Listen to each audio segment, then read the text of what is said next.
Hi my YouTube family, welcome back to our local channel. Weight loss journey 30 days చేద్దాం అనుకున్నాము. అటు ఇటుగా చేసి ఒక 10 డేస్ మాది కాదని వదిలేసాము. ఇంకా డైట్ అనేది ఫాలో అవ్వలేదు. ఇంకా ఖచ్చితంగా ఫాలో అవ్వాల్సిందే. ఇంకా ఎర్లీ మార్నింగ్ అయితే ఈరోజు డిఫరెంట్ వాటర్ అయితే తీసుకుంటున్నాను. జీరా వాటర్, జీలకర్ర వేసి దాన్ని వాటర్ కొంచెం కప్ క్వాంటిటీలో వాటర్ తీసుకున్నాను. దాన్ని బాగా మరగనిస్తే జీరాలో ఉన్న వాటిలో ఉన్న అంతా వాటర్లో దిగిపోద్ది. కాసేపు ఆగిన తర్వాత కొంచెం కలర్ చేంజ్ అవుతుంది. మంచిగా బాయిల్ అయిపోవాలి. అలా బాయిల్ అయిన వాటర్ని కొంచెం చల్లార్చుకుని దీంట్లో హనీ అయినా వేసుకోవచ్చు, లేదా డైరెక్ట్గా తీసుకోవచ్చు. నేను ఫస్ట్ టైం తాగుతున్నాను కాబట్టి కొంచెం హనీ అయితే వేసుకుంటున్నాను. చూడండి, కలర్ అనేది చేంజ్ అయిపోయింది కదా. ఫస్ట్ టైం తాగుతున్నాను, ఎలా ఉంటుందా అనిపించింది నాకు. కొంచెం పర్లేదు, బాగానే ఉంది. కొంచెం హనీ వేసుకోవటం వల్ల ఈ కొంచెం వాటరు మన బాడీకి ఎంత డిఫరెన్స్ చూపిస్తుందో, మన వెయిట్ లాస్కి చాలా హెల్ప్ అవుతుంది ఈ వాటర్. ఎర్లీ మార్నింగ్ పరగడుపునే తీసుకోవాలి. దీంట్లో కొంచెం 1 స్పూన్ అయితే హనీ యాడ్ చేసుకుంటున్నాను. ఫస్ట్ టైం కదా, హనీ వేసుకోకుండా ఉన్నా పర్లేదు. ఫస్ట్ టైం అని చెప్పి కొంచెం హనీ వేసుకుంటున్నాను. ఇక్కడ చూసారు కదా, డెఫినెట్గా ఎంతో కొంత తగ్గి చూపిస్తాను ఈ 30 డేస్ ఛాలెంజ్లో. సో అందుకని చెప్పి కొన్ని రోజులైనా మనం చేయాల్సిందే. 30 డేస్లో ఒక 20 డేస్ అయినా చేయాల్సిందే కదా. సో 10 డేస్ పోయే, ఇంకా మిగతా డేస్ అయినా. మేము స్టార్ట్ చేసింది ఏప్రిల్ 21. మే 21 కల్లా నేను ఎంతో కొంత తగ్గి చూపిస్తాను ఖచ్చితంగా.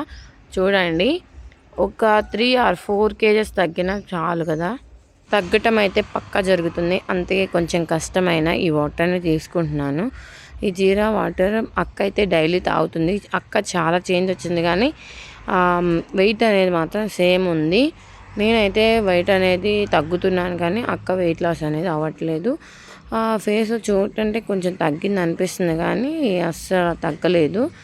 వాటర్ అయితే కొంచెం పర్లేదు. అక్క చూడండి, డైట్ చేయకుండా వచ్చి నన్ను డిస్టర్బ్ చేస్తుంది. వాటర్ కూడా తాగుతుంది, అన్నీ చేస్తుంది, కానీ వెయిట్ లాస్ అవ్వట్లేదు.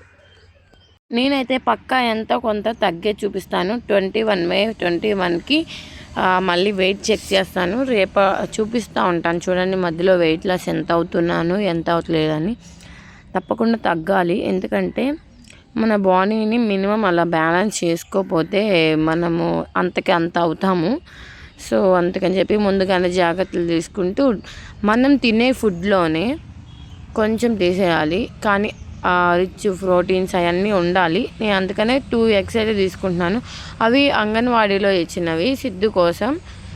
సిద్ధు అయితే వైట్ తింటాడు, కానీ ఎగ్ అసలు తినట్లేదు. సో దాన్ని ఏదో ఒక రూపంలో వాటికి అందజేస్తున్నాను.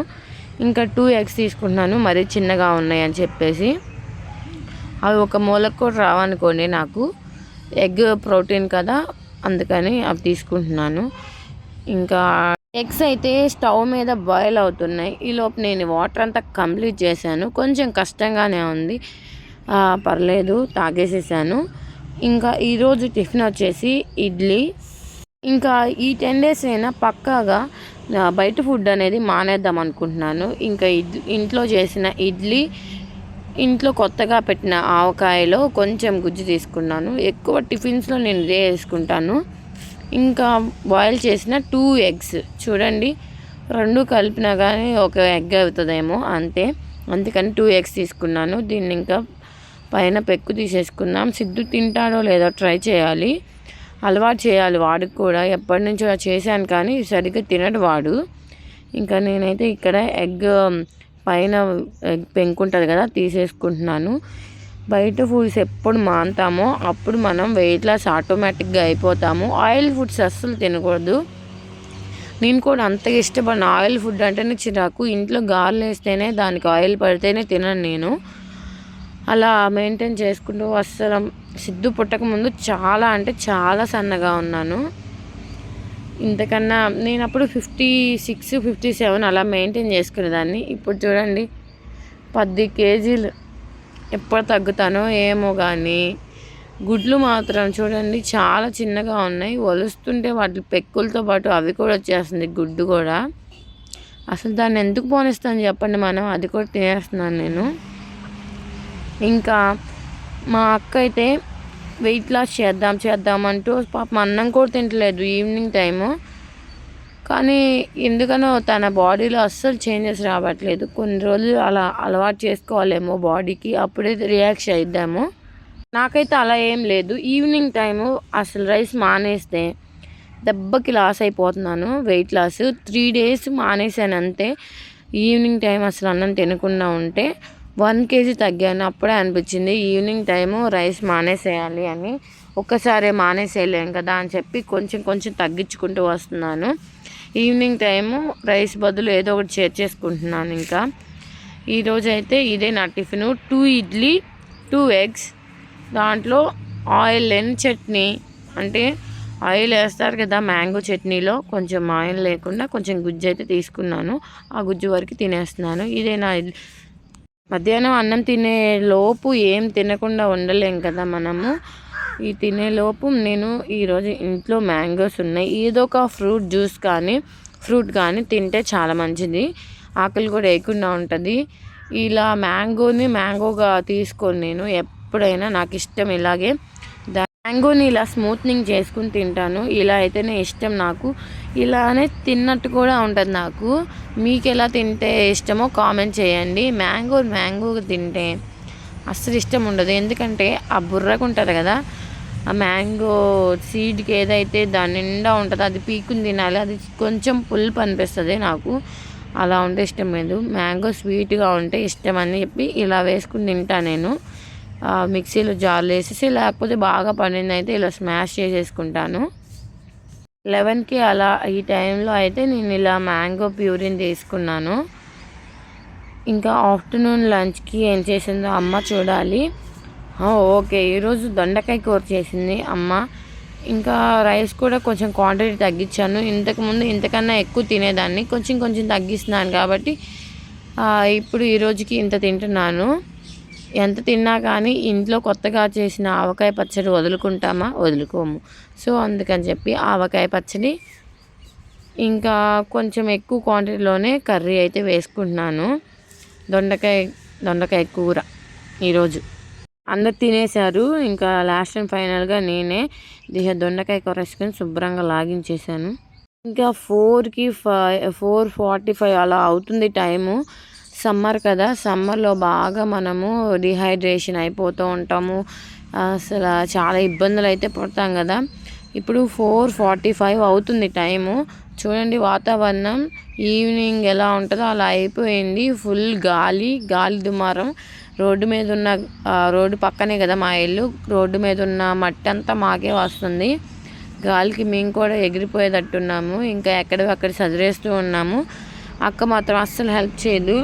నేను ఏమన్నా హెల్ప్ చేస్తే నాన్నకి. మీరే చూడండి రోడ్డు మీద ఎంత గాలి దుమారంగా ఉందో. అసలు బయట ఒక్క పురుగు కనిపించట్లేదు కదా.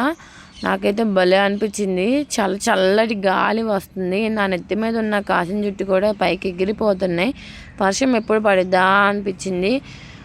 మెరుస్తుంది, ఇలా గాలి వస్తుంది. ఈవినింగ్ టైం కొంచెం జల్లు వచ్చిపోయింది అంతేను. ఇంకా పైకి వెళ్ళి చూస్తే చూడండి గాలి దుమారం మామూలుగా లేదు.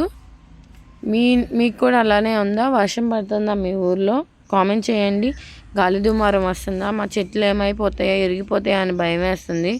రోడ్డు మీద అయితే చూడండి, అక్కడ పొలాలు అవన్నీ నేను చూపించాను కదా, జూమ్ చేశాను. అక్కడ చూడండి గాలి దుమారానికి మొత్తం పైకి లేసిపోతుంది. మొత్తం మంచులాగా కట్టేసింది కదా. నేను పైకి వచ్చి మీకోసం వీడియో తీద్దామని పైకి వచ్చాను. ఉన్న కాస్త జుట్టు కూడా పైకి లేచిపోతున్నాయి. ఇదంతా రోడ్డు, ఆ గుడి పక్కన రోడ్డు మీద పైన ఉన్న ఇసుకంతా పైకి లేసిపోతుంది. నిన్న లైవ్ చేశాను కూడా. ఆ టైంలో చూడండి ఎలా ఉందో. అసలు ఒక మనిషి ఉంటే మనిషికి కళ్ళలో దుమ్ము పడిపోయి అపరితిపర అయిపోతారు అంతే. ఇంకా అవి చూస్తూ గడిపేస్తే ఇంట్లోకి అంత దుమ్ము వచ్చి పడుతుందని చెప్పేసి నాన్న ఏం చేయట్లేదని తిట్టుకుంటున్నాడు. ఇంకా మేము ఒక పట్టా తీసుకుని ఇంటి చుట్టూ అలా కట్టేసుకుంటే ఇంట్లోకి దుమ్ము రాకుండా ఉంటుందని చెప్పి ఆ పట్టా తీసుకుని వస్తే సిద్ధు మాత్రం సూపర్గా ఎంజాయ్ చేశాడు. సిద్ధుతో పాటు నేను కూడా ఎంజాయ్ చేశాను అనుకోండి. చల్లటి గాలికి సిద్ధు చల్లగాలికి పిల్లగంతులని చాలా బాగా ఎంజాయ్ చేశాడు. ఆ పట్టా మీద పడి దొల్లాడుతున్నాడు. వాడు మమ్మల్ని పట్టా కూడా కట్టనీయలేదనుకోండి. కాసేపు అలాగే ఎంజాయ్ చేశాడు. అది గాలికి అలా వెళ్తుంటే వాడి మీద ఎక్కడ పడిద్దా అని భయం వేసింది. సో అందుకని చెప్పి స్లోగా దాన్ని కట్టుకుంటూ వచ్చాము. వాడు కూడా లాక్కొస్తున్నాడు, హెల్ప్ చేస్తున్నాడు మాకు బాగానే. అక్క మాత్రం ఎంత ఇది వచ్చినా, ఎంత గాలి దుమారం గాలి వానలు వచ్చినా కానీ పనులు అయితే అస్సలు చేయదు. చూడండి అలా వెళ్ళి నుంచున్నాడు. అది ఎక్కడ మీద పడిపోద్దా అని భయం వేస్తుంది. మళ్ళీ పరిగెత్తుకొస్తున్నాడు, మళ్ళీ వెళ్తున్నాడు. గాలి అయితే బాగా వస్తుంది. అది ఎక్కడ వెళ్ళి మీద పడుతుందా అనిపిస్తుంది. గట్టి పట్టుకుని ఉన్నాను నేను అందుకని. ఇంకా అమ్మ అయితే తీస్తుంది అక్కడ. సిద్ధు అల్లరి మామూలుగా లేదు. ఇంకొక 1 year అయితే స్కూల్లో వేస్తే ఒక పని అయిపోద్ది. అలా గాలికి వెళ్ళి వస్తుంది. అది చూడండి పిల్లవాడితో ఆడుతుంది. అది కూడా ఇలాంటి గాలి దుమారం వచ్చినప్పుడు ఇంట్లోనే పెట్టాలి పిల్లల్ని. ఏది పడితే అవి మీదకి వచ్చి పడుతూ ఉంటాయి కదా, మీకు కూడా చెప్తున్నాను. బయట ఉంచకండి పిల్లల్ని. మేమైతే సిద్ధుతో ఫుల్ ఎంజాయ్ చేస్తున్నాం. ఇంకా 1 year అయితే వాడు స్కూల్లో ఉంటాడు. స్కూల్తో వెళ్ళినాక ఇంత ఆటలు ఉండవేమో. ఈవినింగ్ టైం అయితే నేను ఇలా తిన్నాను. కొంచెం పులిహోర అయితే చేసుకున్నాము. వర్షం పడుతుంది కొంచెం లైట్గా. ఇంకా పెందలాడే ఈ రైస్ అనేది తీసేసుకున్నాను, లెమన్ రైస్. ఎప్పుడంటే 6 లోపే తీసేసుకున్నాం.